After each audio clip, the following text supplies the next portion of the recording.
The office was quiet except for the soft ticking of the clock on the wall. Across from me sat a teenage boy, his arms crossed over his chest, his gaze fixed on the floor. His mother sat beside him, her hands nervously folded in her lap. "I don't know what else to do," she sighed. "He used to be such an active boy. Always outside, playing soccer, meeting with friends. But now, it's like he's disappeared into that screen." The boy let out a sharp breath, rolling his eyes. "It's not that bad," he muttered.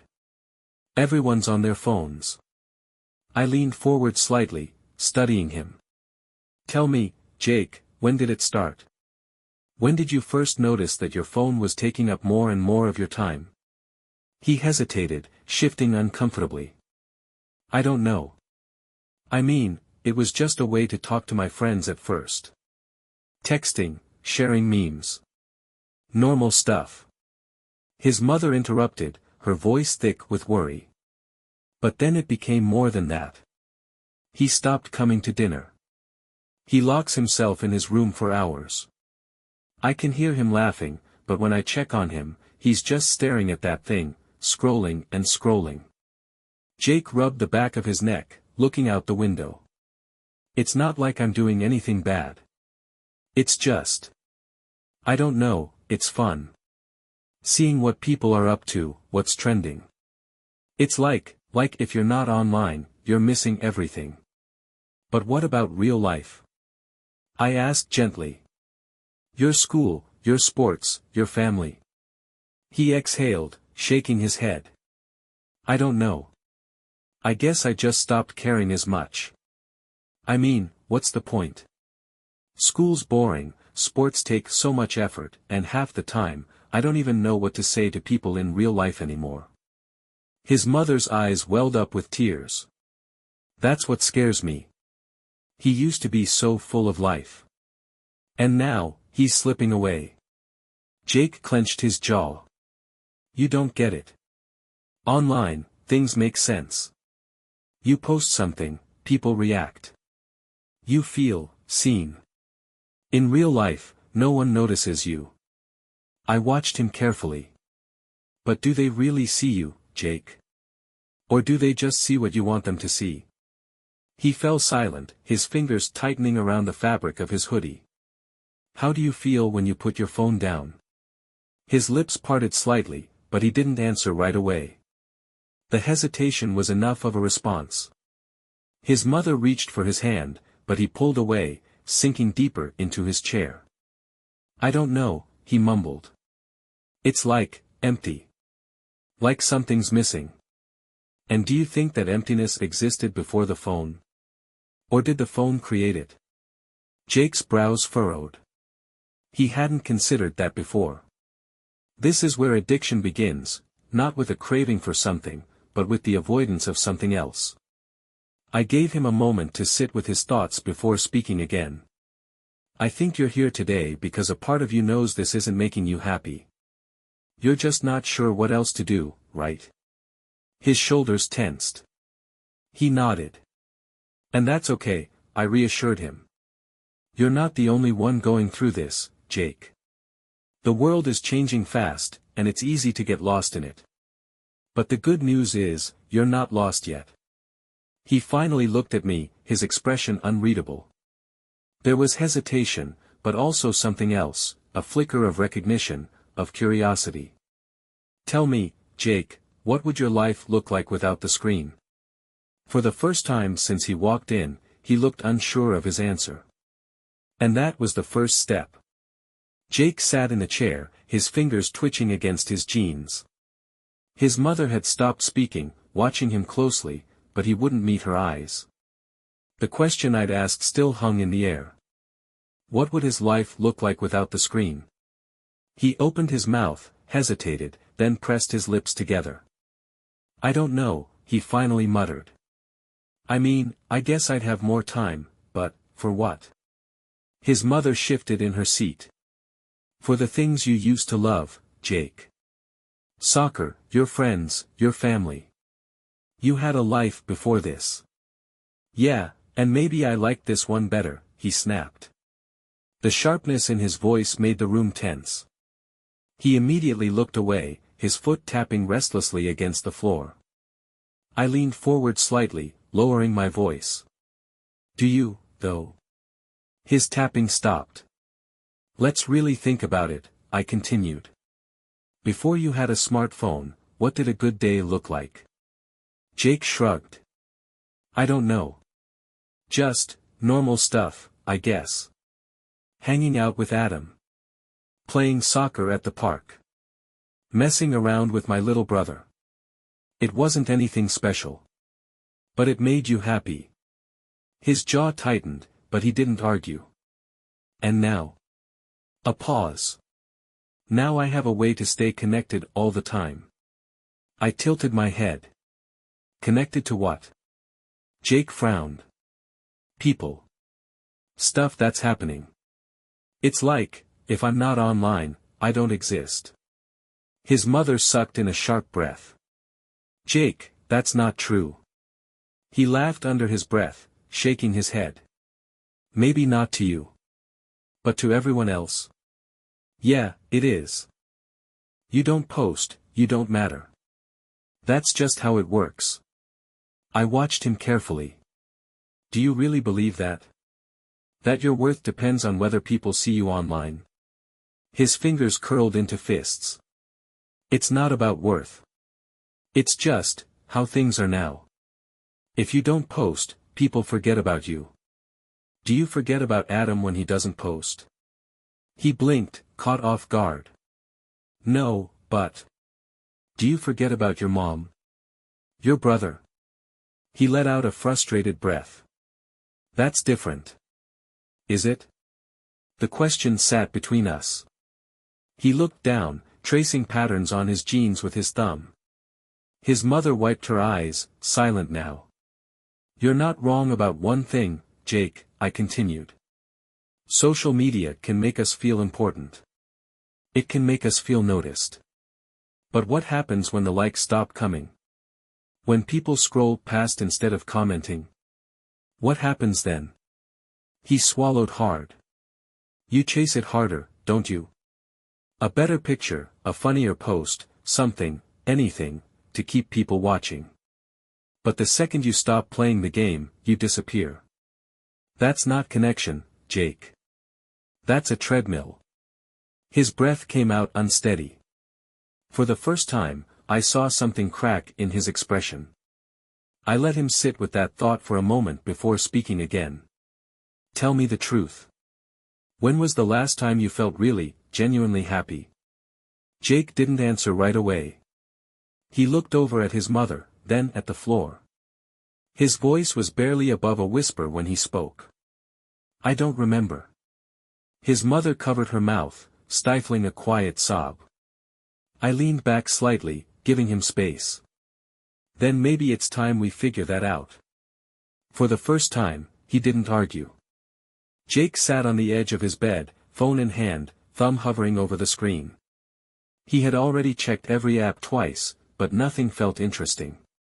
The same posts, the same faces, the same cycle. A message popped up from Adam. Dude, let's try it. 1 week. No phones. Bet you can't do it. Jake smirked, shaking his head. Adam was always competitive. But still, something about the challenge stuck with him. He glanced toward his desk, where his school books were gathering dust. His soccer ball sat untouched in the corner. His mother's words from earlier rang in his ears. You had a life before this. His fingers hesitated over the keyboard before he typed back. Fine. 1 week. Starting now. He locked his phone, took a deep breath, and tossed it into his desk drawer. The first hour was easy. He stretched out on his bed, staring at the ceiling, feeling almost free. But then the itch started. His hand twitched toward his pocket, even though he knew his phone wasn't there. His mind kept wondering, had anyone messaged him? Were people talking about something he was missing? By the third hour, he was pacing. His room felt too quiet. The silence pressed in on him, heavy and unfamiliar.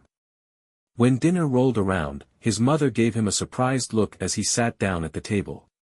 "You're eating with us?" "Yeah, I guess," he mumbled, stabbing at his food. His little brother grinned. "Did your phone die or something?" Jake rolled his eyes but didn't argue. As the night dragged on, the urge to check his phone became unbearable. He had never noticed how long evenings felt without distractions. He reached for the drawer at least 3 times but forced himself to stop. By the second day, the anxiety was real. He kept imagining notifications piling up, messages left unanswered. At school, he felt disconnected. Everyone else had their heads down, scrolling, laughing at things he wasn't part of. Adam met him at lunch, shoving his hands into his pockets. "This sucks," he muttered. Jake groaned. "I feel like I'm going crazy." Adam sighed, leaning against the table. "Yeah, but, don't you feel different? Like we're waking up or something?" Jake frowned, thinking. It was strange, but yeah, something felt different. He noticed things more. The way people barely looked at each other anymore. How even in a crowded cafeteria, everyone seemed alone, lost in their screens. That evening, with nothing else to do, he dusted off his old soccer ball and went outside. The cool air hit his face as he kicked it around, muscle memory taking over. It had been months since he played. His little brother ran out onto the grass. "Can I play?" Jake hesitated, then shrugged. "Yeah, sure." An hour passed, then 2. For the first time in ages, he wasn't thinking about his phone. He wasn't worried about what people were posting or liking. He was just there, in the moment, laughing, moving, living. As the sun set, his mother stood on the porch, watching. A small smile played on her lips. "Nice to see you outside again." Jake wiped sweat from his forehead. "Yeah, it feels kinda nice." That night, for the first time in a long time, he fell asleep easily. No blue light. No scrolling. Just exhaustion, the good kind. On the 4th day without his phone, Jake noticed something strange. The world felt bigger. At first, the silence had been unbearable. Without constant notifications and updates, his thoughts had nowhere to hide. But now, as he walked to school, he found himself actually seeing things, how the wind made the trees sway, how the sunlight glowed on the pavement, how people's faces changed when they talked. He glanced at Adam, who was walking beside him. "You ever realize how much time we waste on our phones?" Adam snorted. "Dude, that's literally all I've been thinking about." At lunch, they sat at their usual table, watching their classmates. Every single person had their head down, eyes glued to their screens. Some were typing furiously, others scrolling endlessly. A group of kids sat together but weren't actually talking, just sharing memes in silence. Jake nudged Adam. "That used to be us." Adam rubbed the back of his neck. "Kinda creepy when you see it from the outside, huh?" For the first time in months, they had a real conversation. No distractions, no sudden pauses to check a notification. Just talking. They laughed about old memories, joked about their teachers, even planned to hit the park after school. By the end of the day, Jake felt something he hadn't felt in a long time, light. Like something heavy had been lifted off his chest. When he got home, he didn't rush to his room. Instead, he stayed in the kitchen, helping his mom with dinner. She kept glancing at him like he was a ghost. "You feeling okay?" Jake shrugged. "Yeah, just, figured I'd help." She smiled, setting a plate in front of him. "Well, I'm not complaining." His little brother plopped into the seat beside him, grinning. "Are you still doing that no-phone thing?" Jake nodded, chewing a bite of food. "That's so cool," his brother whispered. "Can I try it too?" Something in Jake's chest warmed. "Yeah. We can do it together." That night, instead of scrolling until his eyes burned, he grabbed a book. An actual book. The pages felt weird under his fingers, and reading took more effort than he remembered. But after a few chapters, he got lost in the story. By the time he turned off his light, he wasn't thinking about what he was missing online. He was just looking forward to tomorrow. It's crazy how much we miss when we're always staring at a screen. Have you ever tried going a whole day without your phone? Let me know how it went. When the 7th day arrived, Jake wasn't sure how he felt about turning his phone back on. The experiment was supposed to be over. He had proven to himself, and to Adam, that he could go a week without it. But something had changed. The idea of unlocking that screen, of falling back into the endless cycle of scrolling, didn't feel as exciting as it used to. He sat on his bed, staring at the drawer where his phone was still tucked away. His fingers itched to reach for it, but a different part of him hesitated. His mom knocked on the door, peeking in. "Today's the big day, huh?" Jake stretched, letting out a breath. "Yeah, I guess." She leaned against the doorframe. "You don't seem as excited as I thought you'd be." He frowned, thinking. "I don't know. It's weird. I thought I'd be dying to get my phone back, but now I'm just not sure." She smiled softly. "You seem happier lately." Jake looked up at her, surprised. "I do." She nodded. "I don't know, Jake. It's like, you're here again. With us." Something about that hit him deeper than he expected.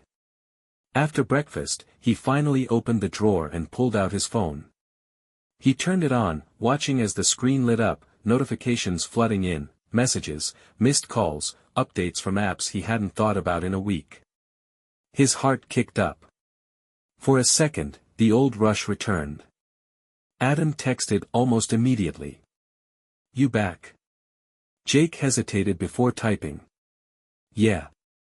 But I don't think I want to go back to how it was before." A moment later, Adam's response popped up. "Same." Jake sat there for a long time before finally unlocking his phone. He scrolled through the messages, checked his notifications, but something felt different. The urgency wasn't there anymore. The pull wasn't as strong. He tossed the phone onto his bed and grabbed his soccer ball instead. "Hey," he called down the hall. "Liam, you want to go play outside?" His little brother's voice rang back instantly. "Yeah." As he stepped outside, the sun warming his face, Jake realized something. He wasn't giving up his phone forever. He wasn't pretending it didn't exist. But now, he was in control, not the other way around. Sometimes, all it takes is a little distance to see things clearly. Have you ever tried cutting back on screen time? What changed for you? Let's talk about it in the comments.